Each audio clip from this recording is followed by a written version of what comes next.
बिस्मिल्लाहिर्रहमानिर्रहीम। अस्सलाम वालेकुम तमाम नाज़रीन। मैं वा नासर महमूद ते नासर स्नैप चैनल का मुखातब हाँ। उम्मीद करना सारे भैन भाई ठीक ठाक होंगे, फर्स्ट क्लास होंगे।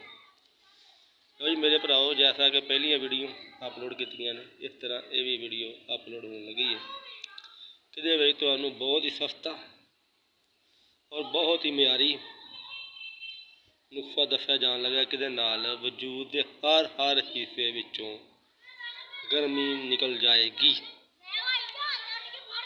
जोड़ा बंदा कहता ना भी मेरे मेदे की गर्मी है, मेरे पखाने की गर्मी है, मेरे जिगर से गर्मी है, मेरी फलानी जगह गर्मी, हर जगह जो गर्मी निकल जाएगी। नुस्खा इस्तेमाल सिर्फ उदों करना तो गर्मियाँ हो, सियाल च भलेखे ना इस्तेमाल ना कर लियो, क्योंकि यह नुस्खे ना सियाल च इस्तेमाल करना वजूद दर्द भी कर सकता है।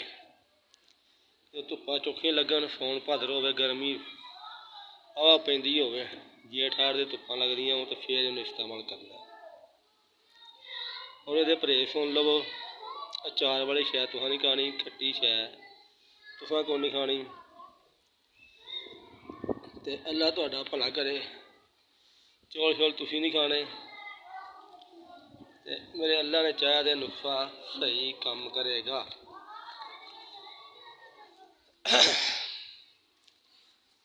ये नुस्खे की शुरुआत इंजे कि इनू दिहाड़ी च किनू गर्मी ज़्यादा है, दिहाड़ी च 3 बार भी कर सकता है, किनू गर्मी घट है वो दिहाड़ी 2 बार भी कर सकता।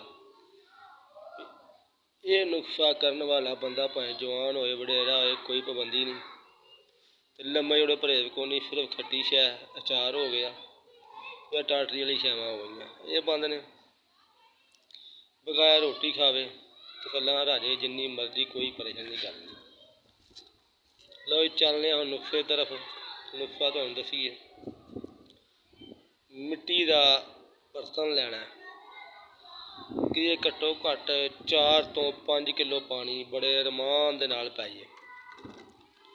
मिट्टी का बर्तन लेना है कि 4 तो 5 किलो पानी बड़े रमान नाल पाइए, और पानी भी फिल्टर वाला लियाना है, आम पानी नहीं पाना। मतलब बाद कोई नुस्खा तुसीं दस्सिया असीं कीता ते सानू तो फायदा कोई नहीं होया। फिल्टर वाला पानी लवो, 4 किलो पानी पा लो मिन के या तोल के। 4 किलो पानी दे विच 1 चम्मच केड़ा खाना खान दा भर के कलवंजी दा सुट दिओ, 1 चम्मच भर के कलवंजी सुट दिओ।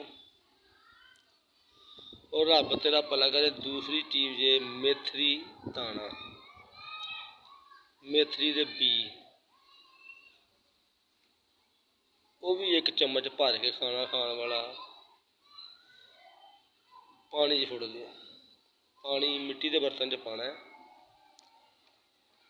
वो ना तुसीं लोहे जां स्टील का ले लो तो तसीर सही ना निकले, बाद च मैनू करो मैसेज पे करो भाई तुसीं नुस्खा ही गलत दस्सेआ, ऐसी गल कोई नहीं। बर्तन मिट्टी का होना जरूरी है, तो मिट्टी के बर्तन में नुस्खा सही तसीर दसदा है, किवें लिखिया होंदा उंज ही दसना। ये साडा पेशा है कि मैं हर वीडियो की गल दसना। मेरी वीडियो बनाने का मकसद ये है कि केड़ा नुस्खा जिवें लिखिया है उंज दस्सिया जाए। मिट्टी के भांडे दे विच पानी पा लो, 1 चम्मच मेथरी बीऽ, 1 चम्मच कलवंजी दे। मेरे प्यारे भाइयों, दूसरी शै पानी है कम सो कम कोई 2 तोले दे एयर गेड़ पुदीने के पत्ते। और चौथी शै पानी जे 2 तोले हरे धनिए के पत्ते। इन्हें सारिया शैवां पा के बर्तन बाहर हवादार जगह रख दिओ, उत्तों दिओ कज कोई प्याला प्यूला दे के। सुबह उठ के खाना खान तो अद्धा घंटा पहलू 1 गिलास पी लो उन्नू, ठीक हो गया। बाद खाना खाओ, खाना खा के किन्नी तलब हो 1 गिलास या 2 गिलास फिर पी लो। किन्नी को तुहानू जरूरत है, मतलब किन्नी को तुहाडे वजूद हीट दे भाव नाल। इंशाअल्लाह नुस्खा 4 तो बड़ा बंदा 5 तो 6 दिन कर लेगा, ਆਪਣੀਆਂ ਦੁਆਵਾਂ 'ਚ ਸਾਨੂੰ ਯਾਦ ਰੱਖੇਗਾ, ਕਿਉਂਕਿ ਇਹ ਨੁਸਖਾ ਹੋ ਜੇ ਕਿਹੜੇ ਹਕੀਮ ਲੱਖਾਂ ਰੁਪਈਏ ਲੈ ਕੇ ਵੀ ਲੋਕਾਂ ਨੂੰ ਨਹੀਂ ਜੇ ਦੱਸਦੇ। ਅਸੀਂ ਤੁਹਾਨੂੰ ਬਿਲਕੁਲ ਫਰੀ ਦੱਸਦੇ ਪਏ ਹਾਂ। ਇਹਦਾ ਪਰਹੇਜ਼ ਮੈਂ ਅੱਗੇ ਵੀ ਦੱਸਿਆ ਤੇ ਫਿਰ ਸੁਣ ਲਓ। ਸਮੋਸੇ, ਪਕੌੜੇ, ਤਲੀਆਂ ਹੋਈਆਂ ਸ਼ੈਵਾਂ ਕੋਈ ਵੀ ਨਹੀਂ ਖਾਣੀਆਂ। ਮਤਲਬ ਕਿ ਉਹ ਚਲੇ ਗਿਆ ਖਾਣ ਤੁਰ ਪਈਏ, ਜਾਂ ਫਲਾਣੀ ਸ਼ਾਹ ਖਾਣ ਤੁਰ ਪਈਏ, ਜਾਂ ਫਲਾਣੀ ਸ਼ਾਹ ਖਾਣ ਤੁਰ ਪਈਏ। ਮੇਰੇ ਭਾਈ ਐਸੀ ਗੱਲ ਕੋਈ ਨਹੀਂ ਕਰਨੀ। ਅਗਰ ਐਸੀ ਗੱਲ ਕੰਮ ਕਰੋਗੇ ਤੇ ਇਹਦੀ ਮਿਹਨਤ ਕਰਨ ਦੀ ਤੁਹਾਨੂੰ ਲੋੜ ਕੋਈ ਨਹੀਂ। ਮਿਹਨਤ ਕਰੋਗੇ, ਇੰਨੀ ਮਿਹਨਤ ਕਰਨ ਦੀ ਲੋੜ ਕੋਈ ਨਹੀਂ। ਨਾ ਸ਼ੈਵਾਂ ਲਿਆਉਣ ਦੀ ਲੋੜ ਤਾਂ ਵੀ ਅਗਰ ਤੁਸੀਂ ਪਰਹੇਜ਼ ਕਰਨਾ। ਇੱਥੇ ਕਈ ਲੋਕ ਕਹਿੰਦੇ ਦੇਸੀ ਦਵਾਈ ਕਿਹੜੀ ਆ, ਅਸਰ ਨਹੀਂ ਕਰਦੀ। ਜੇ ਤੁਸੀਂ ਪਰਹੇਜ਼ ਕੋਈ ਨਹੀਂ ਕਰਨਾ, ਅੰਗਰੇਜ਼ੀ ਨਹੀਂ ਕੋਈ ਨਹੀਂ ਅਸਰ ਕਰਨਾ। ਇਹਦੀ ਮਿਸਾਲ ਮੈਂ ਦਿੰਦਾ। ਕਿਹੜੇ ਬੰਦੇ ਨੂੰ ਖੰਘ ਲੱਗੀ ਹੋਵੇ, ਕਿਲਕਲ ਖੰਘਦਾ ਹੋਵੇ, ਤੇ ਡਾਕਟਰ ਕੋਲ ਦਵਾਈ ਲੈ, ਟੀਕਾ ਵੀ ਲਵਾਏ, ਆਉਂਦਿਆਂ ਸਾਰ ਲਵੇ ਦਹੀਂ ਤੋਂ ਲੱਸੀ ਬਣਾ ਕੇ ਲਵੇ, ਪੀ ਦਵਾਈ ਦਾ ਅਸਰ ਕਿਥੋਂ ਕਰਨਾ। ਇਸ ਤਰ੍ਹਾਂ ਦੇਸੀ ਦਵਾਈਆਂ ਵੀ ਅਸਰ ਉਦੋਂ ਹੀ ਕਰਦੀਆਂ ਨੇ ਅਤੇ ਕਰਦੀਆਂ ਗੋਲੀ ਦੀ ਸਪੀਡ 'ਤੇ ਨੇ ਜਦੋਂ ਤੁਸੀਂ ਪਰਹੇਜ਼ ਨਾਲ ਕਰ ਦੇਣਾ। ਫਿਰ ਇਹਨੇ ਫੌਰੀ ਤੌਰ ਆਪਣਾ ਅਸਰ ਸ਼ੁਰੂ ਕਰ ਦੇਣਾ।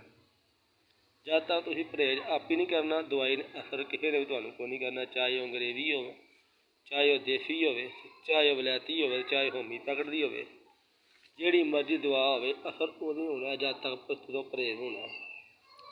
ਲਓ ਜੀ ਮੇਰੇ ਭਾਈਓ, ਇਹੀ ਨੁਸਖਾ ਵਜੂਦ ਦੇ ਹਰ ਅੰਗ ਹਿੱਸੇ ਵਿੱਚੋਂ ਗਰਮੀ ਨੂੰ ਨਿਚੋੜ ਕੇ ਬਾਹਰ ਕੱਢਣ ਦਾ ਨੁਸਖਾ। ਅਤੇ ਇਹ ਸਿਰਫ ਗਰਮੀਆਂ ਦਾ ਨੁਸਖਾ, ਸਰਦੀਆਂ ਦਾ ਨਹੀਂ। ਮਤਲਬ ਕਹੋ ਭਾਈ ਸਰਦੀਆਂ ਵਿੱਚ ਵੀ ਕਰ ਲਈਏ, ਖੈਰ ਮੇਰੇ ਹਕੀਮ ਸਾਹਿਬ ਨੇ ਕਹਿ ਰਿਹਾ ਸੀ। ਅਤੇ ਅੱਲਾ ਦੇ ਫਜ਼ਲ ਕਰਮ ਨਾਲ ਅੱਗੋਂ ਹੀ ਤੁਹਾਨੂੰ ਨੁਸਖਾ ਦੱਸਾਂਗੇ। ਕਬਜ਼, ਕਿਹੜੇ ਲੋਕਾਂ ਨੂੰ ਬੜੀ ਪੁਰਾਣੀ ਕਬਜ਼ ਹੁੰਦੀ ਹੈ, ਉਹਦੇ ਬਾਰੇ ਵੀ ਅਗਲੇ ਪਾਠ ਦੇ ਵਿੱਚ ਦੱਸਦੇ ਹਾਂ। ਤੁਹਾਨੂੰ ਦਿਓ ਇਜਾਜ਼ਤ, ਖੁਦਾ ਹਾਫਿਜ਼।